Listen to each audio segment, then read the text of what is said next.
Penyakit umat terdahulu telah ada pada zaman sekarang. Nak tahu tak?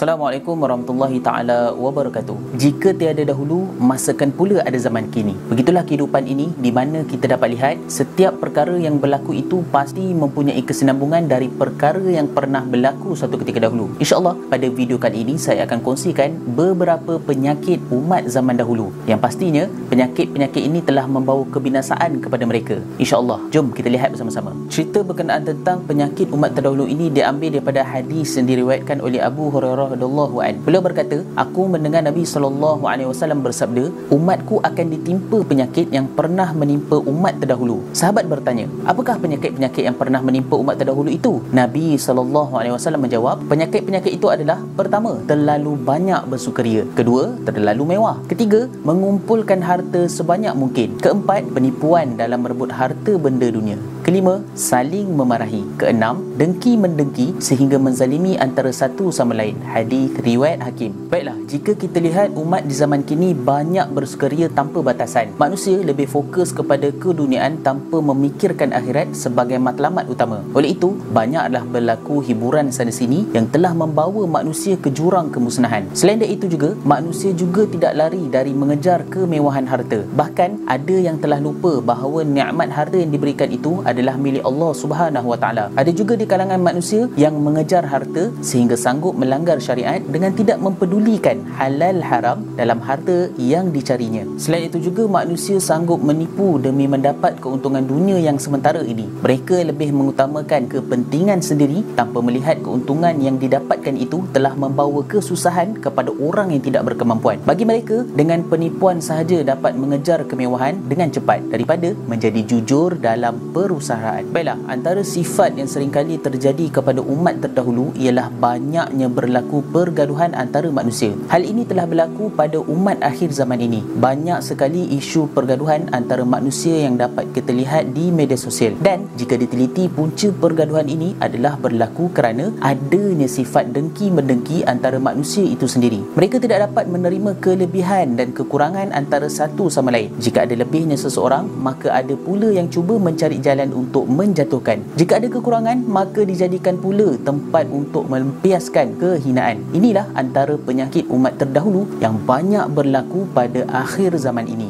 Justru itu, sebagai orang yang beriman, hendaklah kita beringat bahawa setiap apa yang berlaku pada umat terdahulu wajib dijadikan sempadan kepada kita. Hendaklah bagi orang Islam itu mengambil iktibar dari kemusnahan umat terdahulu atas penyakit-penyakit yang telah menimpa mereka. Kerana dengan zahirnya atau adanya penyakit umat terdahulu pada akhir zaman ini, dikuatiri murka Allah Subhanahu Wa Taala akan dijatuhkan kepada kita suatu masa nanti. Moga Allah Subhanahu Wa Taala selamatkan kita dari penyakit umat terdahulu. Mudah-mudahan kita dapat memahami hadis yang penuh makna ini, insya-Allah. Baiklah, bagi anda di luar sana, jangan lupa untuk sebarkan video ini supaya orang lain juga mendapat kefahaman yang sama. Bercakap dengan fakta, yang penting jangan auta. Wabillahi taufiq wal hidayah. Assalamualaikum warahmatullahi taala wabarakatuh.